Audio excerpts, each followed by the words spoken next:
Today we're looking at lesson 1.2D, which begins on page 32. So everybody should have their module open to page 32 and you should be working in pencil.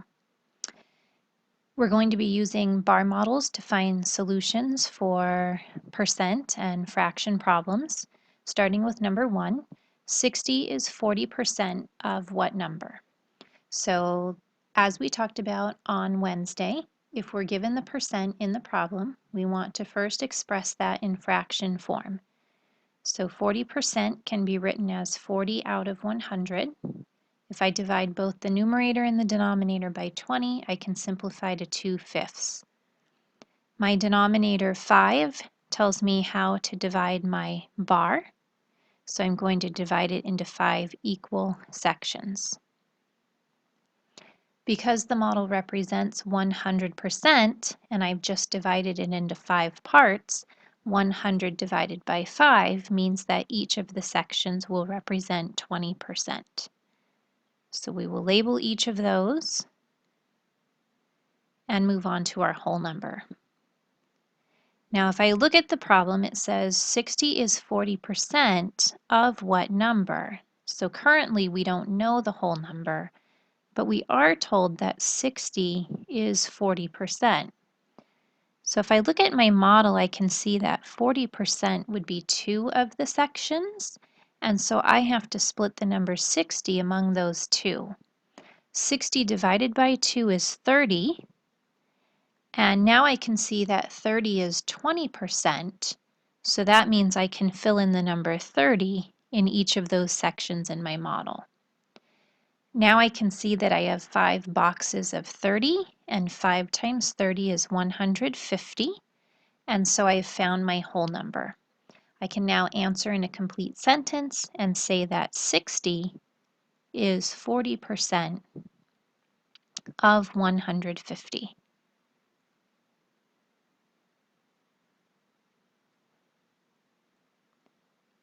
Moving on to number 2. There are 36 students in a math class. 3/4 of the students take an art class after their math class, and the rest take a social studies class. How many students take art after math? For this problem, we aren't given a percent. Instead, we're given fraction form, which is 3/4. So if my denominator is 4, just like before, I will divide my bar accordingly. In this case, we'll divide it into 4 equal sections. Now they aren't referring to percents in problem number 2, but I can still label my model for practice. If I've divided 100% into 4 equal parts, I know that each of these sections will represent 25% of the whole. I also know that there are 36 students in the math class, so that will be our whole number. And I'm going to split those 36 students into 4 sections. So 36 divided by 4 is 9, and I can place 9 students in each of the 4 boxes. Now we're told that 3/4 of the students take art class after math. So if I look at 3 of the 4 sections in my model, I have 9, 9, and 9. So 9 times 3, or 27 students take art after their math class. The rest take a social studies class. So that means that these 9 students take social studies.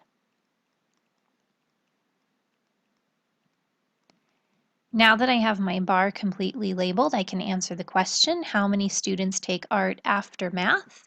And we can say that 27 students take art after math.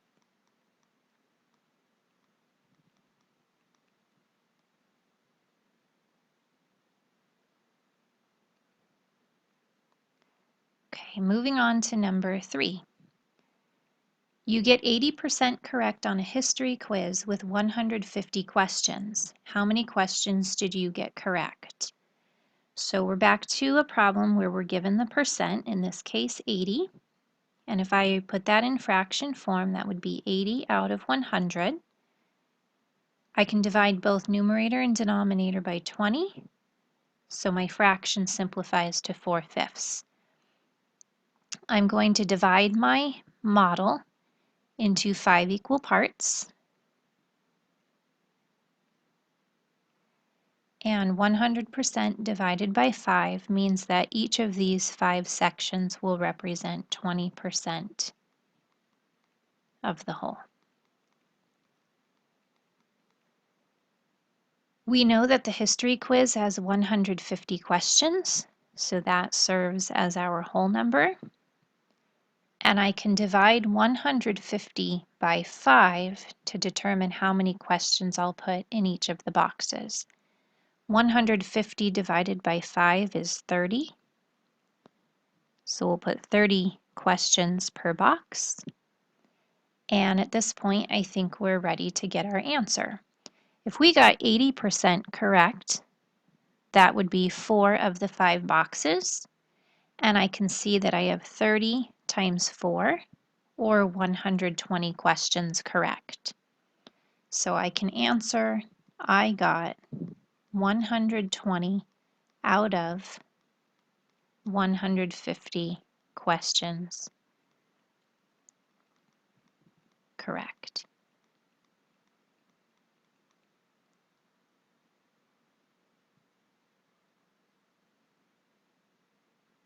All right, that completes page 32. Moving on to page 33.